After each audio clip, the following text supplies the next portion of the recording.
Viewers can't skip to key moments in your long Loom videos? Learn to add chapters in just 4 clicks.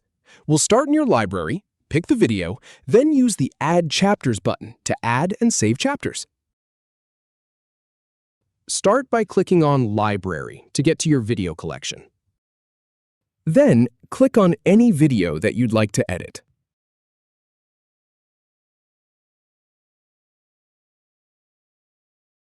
Now, click on Add Chapters below the video to open up the chapter editor.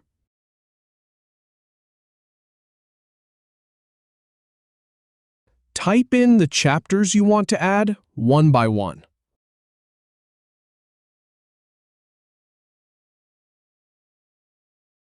Finally, hit Save when you're done, and that's it. You're all set.